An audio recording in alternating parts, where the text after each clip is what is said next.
घाटकोपरमध्ये वादळी वाऱ्यामुळे पेट्रोल पंपवर महाकाय होर्डिंग कोसळलं। दुर्घटनेत 14 जणांचा मृत्यू। घाटकोपर दुर्घटनेप्रकरणी पंतनगर पोलीस ठाण्यामध्ये गुन्हा दाखल। पेट्रोल पंप मालक भावेश भिंडे आणि जाहिरात कंपनीच्या विरोधात सदोष मनुष्यवधाचा गुन्हा दाखल। भावेश भिंडेची कुंडली एबीपी माझाच्या हाती। घाटकोपर दुर्घटना प्रकरणातला आरोपी भावेश भिंडेनं निवडणूक लढवल्याचं समोर। 2009 मध्ये मुलुंडमधनं लढवली होती विधानसभेची निवडणूक। भावेश भिंडेला घाटकोपर आणि मुलुंड रेल्वे स्थानकावरील जाहिरात घोटाळा प्रकरणी रेल्वेनं ब्लॅकलिस्ट केलं होतं। मात्र तरीही इतर ठिकाणी जाहिरातींचं कंत्राट कायम होतं। किरीट सोमय्यांचा मोठा आरोप।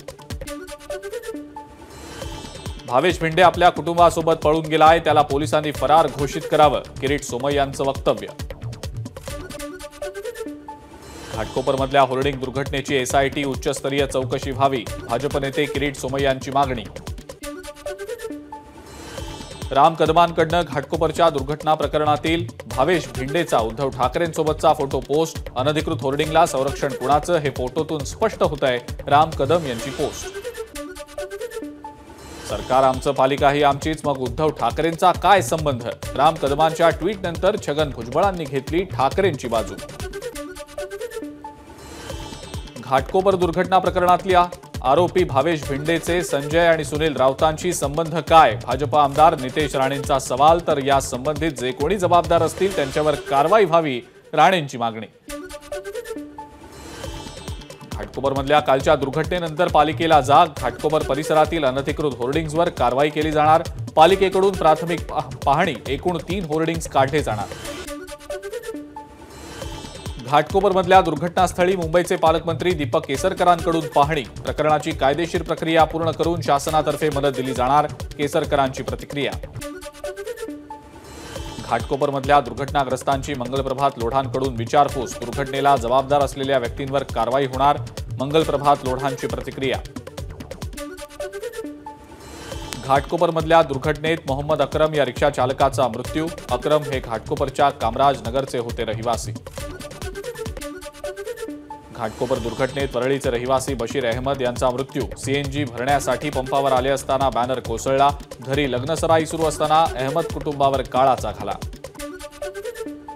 घाटकोपरमधील होर्डिंग कोसळण्याचं खरं कारण समोर। होर्डिंग उभारण्यासाठी करण्यात आलेली पायाभरणी कमकुवत। पायाभरणीसाठी वापरण्यात आलेलं सिमेंट कॉन्क्रीटचं मिश्रण कमकुवत। काही फुटांच्या अंतरावर असलेल्या पोलीस वसाहतीला घाटकोपर दुर्घटनेचा फटका। पोलीस वसाहतीच्या इमारतीला तडे। पुनर्वसन करून लवकरात लवकर हक्काचं घर मिळावं, रहिवाशांची सरकारला विनंती। 4 जूनपासून मराठा आंदोलक मनोज जरांगे पुन्हा उपोषणाला बसणार। सरकारनं दिलेलं 10% आरक्षण कुणाच्याही फायद्याचं नाही, जरांगेंचा आरोप। देवेंद्र फडणवीसांनी मराठ्यांबद्दलचा द्वेष थांबवला पाहिजे, मनोज जरांगेंचं वक्तव्य। मुख्यमंत्री झाल्यानंतरही उद्धव ठाकरेंना भाजपसोबत जायचं होतं। माझा विजन कार्यक्रमात सुनील तटकरेंचा मोठा गौप्यस्फोट। 2020 ते 22 या काळात नाशिकमध्ये 800 कोटींचं भूसंपादन। मर्जीतल्या बिल्डरांच्या घशात 800 कोटी घातले।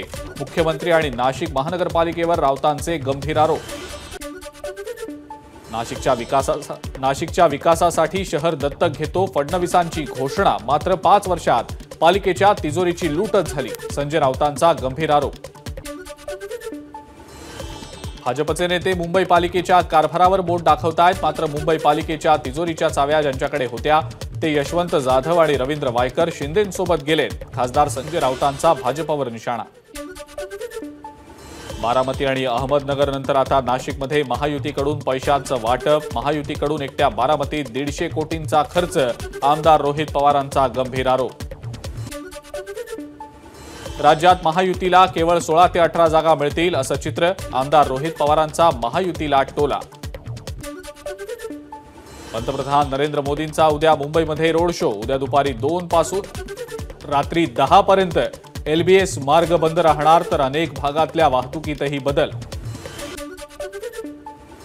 नाशिकच्या पिंपळगाव बसवंतमध्ये उद्या पंतप्रधान मोदींची सभा। दिंडोरी, नाशिक आणि धुळ्याच्या उमेदवारांच्या प्रचारासाठी मोदी एकत्रित सभा घेणार। सभेची जय्यत तयारी सुरू।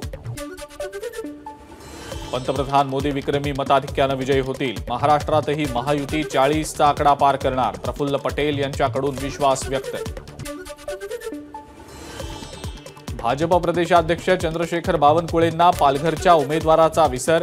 हेमंत सावरा ऐवजी विष्णू सावरांना मतदान करण्याचं बावनकुळेंचं पदाधिकाऱ्यांना आवाहन. तसंच बावनकुळेंकडून राष्ट्रपती मुर्मू यांचाही अर्थमंत्री असा उल्लेख.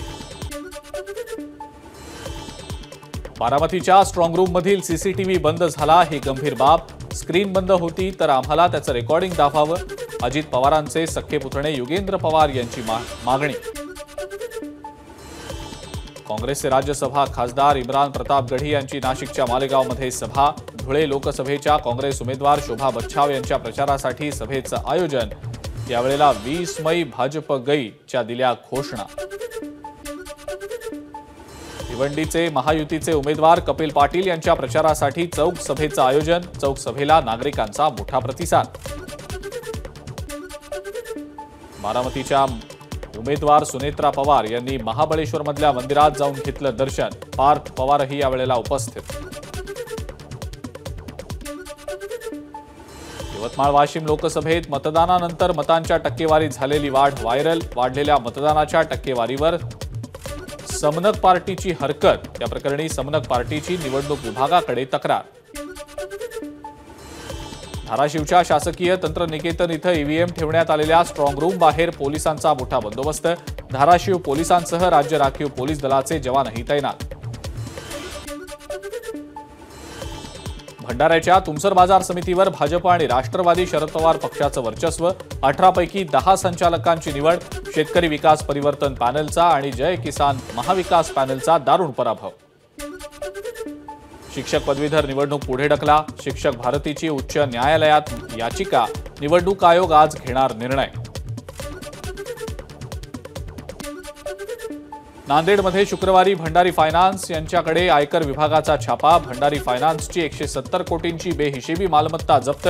14 कोटी रुपये रोकड आणि 8 किलोचे दागिने सुद्धा जप्त. अभिनेता सलमान खानच्या घराबाहेरील गोळीबार प्रकरणी 6वा आरोपी अटकेत. मुंबई गुन्हे शाखेनं हरियाणातल्या फतेहाबादमधनं आरोपीला घेतलं ताब्यात. नाशिकमध्ये बस आणि मारुती कारचा भीषण अपघात. अपघातात कारमधल्या 3 जणांचा जागीच मृत्यू. बस चालकाच्या चुकीमुळे अपघात झाल्याचा प्रवाशांचा आरोप. सोलापूरच्या देगावजवळ 2 दुचाकींचा भीषण अपघात. 1 जण जागीच ठार तर दुसरा गंभीर जखमी. मॉन्सून 19 मे रोजी अंदमानमध्ये दाखल होण्याचा हवामान विभागानं वर्तवला अंदाज. यंदा 2 दिवस आधी मॉन्सून अंदमानमध्ये सक्रिय होण्याची शक्यता. भंडाऱ्यामध्ये झालेल्या अवकाळी पावसामुळे लाखो रुपयांच्या मिरचीचं नुकसान. पावसामुळे मिरची सडली. मिरचीचे दर घसरण्याची शेतकऱ्यांना भीती. रात्री झालेल्या अवकाळी पावसामुळे नाशिकमधील फळभाज्या आणि पालेभाज्या पिकांचं मोठं नुकसान. मिरची आणि टोमॅटो उत्पादक शेतकऱ्यांना जबर फटका. धाराशिव जिल्ह्यात अवकाळी पावसाचं थैमान. उन्हाळ्यात बेनीतुरा नदी प्रवाहित तर 12 जनावरांचा मृत्यू. मुंबईत वादळी वाऱ्यासह झालेल्या अवकाळी पावसामुळे पवईतील 22 केव्ही विद्युत उपकेंद्रात बिघाड. भांडूप कुर्ल्यामधल्या काही भागातला पाणी पुरवठा खंडित. बिघाड दुरुस्त होईपर्यंत पाणी पुरवठा बंद राहणार. हिंगोलीच्या वसमतमध्ये प्रचंड पाणी टंचाई. शहराला पाणी पुरवठा करणारी पाईपलाईन फुटल्यानं गेल्या अनेक दिवसांपासून पाणी पुरवठा बंद. पाण्याच्या मागणीसाठी नागरिकांचा वसमत पालिकेवर हंडा मोर्चा.